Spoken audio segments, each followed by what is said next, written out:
I actually know all of you ladies here. Love this food, guacamole. You're an right. avocado farmer? I am. I farm avocados. How does that Yeah. happen?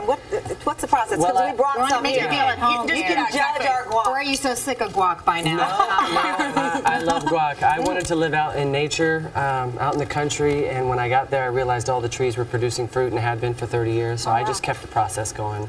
We'll be certified organic in September. Oh, congratulations. We sell our fruit Yeah. commercially to Chipotle, and we give a surplus of it to friends, family, local food banks, etc. That's You phenomenal. call yourself a gentleman farmer. I know you're also a gentleman with the ladies that you work with, the ladies of the band, the Raining Janes. They were fantastic. They're amazing. I hear you had to change some of your ways around them too, though.